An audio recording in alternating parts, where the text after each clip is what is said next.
Remember, there's some pretty important information here in the disclaimer. You might want to give the video a quick pause and read it. Oh, hey everybody, it's me, Sonic! Sonic the Hedgehog! Just here to remind you that if you haven't already, make sure to hit that like button.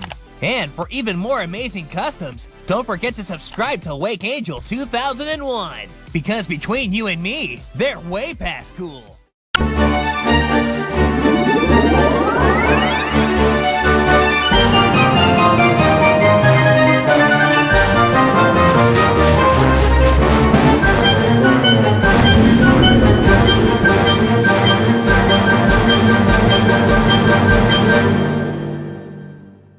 Hello my friends, this is Wake Angel 2001 coming at you with a commission for Ryan. He wanted me to make several of his D&D characters, and this is the first one, Candle, the Tiefling Fighter. Now guys, I do know the basics of Dungeons & Dragons, as I'm sure almost everybody does, but truth be told, I never actually really played an entire campaign. I think back when I was in college, I tried to get into a game with some friends of mine, but it didn't really stick for me. And I actually didn't learn what a tiefling was until literally a couple months ago. There was an episode of South Park where they were doing the whole girl gamer club thing, and one of the girls mentioned that her D&D character was a tiefling, and that was literally the first time I actually heard the term tiefling being used. And you know what? Just a quick aside on that South Park episode, they were trying to make the boys look like the assholes for trying to exclude the girls from their clubs because, girls can be gamers too, guys. But, in that scene where the girls are trying to join in the D&D campaign, they were kind of terrible players. Like, they do the thing where, Butters was starting to do his big villain speech for the campaign, and then the girls just roll their dice and okay, I did it, he's dead. Like, what? I rolled the dice, I killed him, let's move on. What? Who plays D&D that way? D&D is a role-playing game where you're all pretending to do cool stuff. So, if you're just interrupting a villain speech and taking out the guy with the roll, then you're just people sitting around a table rolling dice and looking at graph paper. I agree with those boys. I would not want to play a game with those girls. Let's do this as a comparison. Let's say you're playing an RPG video game. It's a JRPG where the combat's turn-based, so it's not really too interesting on its own. But you're all playing it as a group, it's a new Final Fantasy, and you're playing through it, and you're having a whole big gaming party, and everybody's watching the whole thing, alright, it just came out, let's see it, and then the person who's playing the game just keeps mashing the start button to get through all the cutscenes, and doesn't allow the battle animations to play out. What are you doing? That's not how you play an RPG. So, yeah, I don't care how technically good you are, it's an RPG. So, learn to roleplay, kids. Alright, that being said, it is completely and utterly irrelevant to the rest of this video. I just didn't like how the girls never got called out about that. Or when they did try to call out about it, they phrased it as if the boys were just making excuses for not wanting to play with them. Okay, now we're on to the actual subject. So, Candle the Tiefling. The base figure is this Multiverse Wonder Woman figure. Now, it is a DC Multiverse Wonder Woman figure, which is made by Mattel, so that means it is built somewhat differently from how Marvel Legends figures are built. Most notable is the fact that the torso is made out of a hard plastic that I can't soften by boiling. So when you see it's all dismantled here, the shoulders and the upper torso are still connected. This does make painting a little bit more difficult, but I can manage. Modifications to the figure itself are actually not that complicated. In fact, the most sculpting just went into the head, where I had to alter her hair a little bit and put the horns in.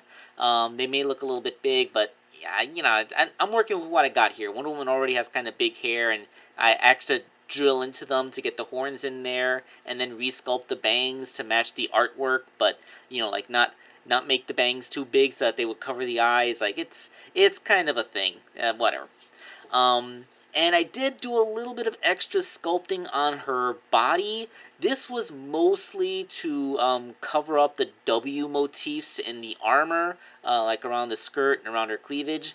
Unfortunately, because this is made out of that different kind of plastic, the type that doesn't really soften or cut very well, I couldn't do too much about that eagle shape in the cleavage aside from sculpt around it and hope to minimize it and paint over it. But yeah, that's it is what it is. That's all I can really do for this kind of figure. If it was a Marvel Legends buck instead of a DC figure buck, I might have been able to do a little bit more carving. But we're working on the base figure that we got. Although with the armor painted black, doesn't it look a lot like Xena Warrior Princess? Like I guess this Wonder Woman figure would be perfect if you wanted to make a Xena custom. Just basically repaint the armor and there you go. That being said, that's pretty much all the sculpting that happened. The legs, I did cut off the pointy knee pads to make them the more square knee pads that the character has. And then for the arms, I repainted them to look like she's wearing those bracers on her arms. I mean, Wonder Woman already has bracers. This is just a slightly different design of the bracer. And yeah, that's with that said, we pretty much have the character done. In fact, I even reassembled her at this point. But she does need a tail. She has this really long demon tail with a spade tip. I know it's probably not a demon, it's a tiefling, so la la la. But I decided the best way to realize this was to use a wire. And yes, I did use Tinkercad to make a little arrowhead thing to stick on to be the spade, so hooray.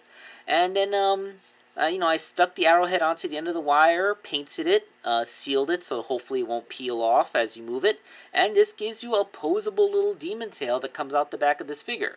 Now, I know there's probably some hardcore D&D guys out there who are telling me that tiefling tails aren't like this, they're not usually wire thin, but in the reference I got, she seems to have a pretty thin tail, so I'm going with that, okay?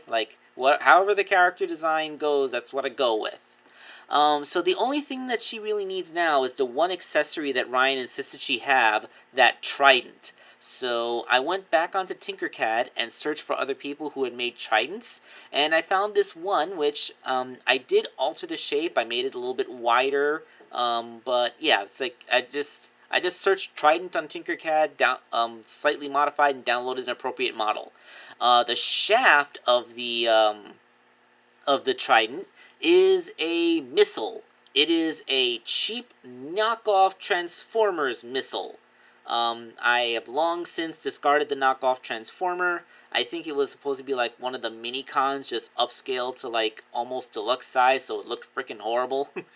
But, it's a missile. I drilled a hole in the top so that I could put the Trident head on it, use a little bit of epoxy to make sure it won't fall out, and then repainted it with a silver shaft with some gold highlights and the actual spearhead itself being red.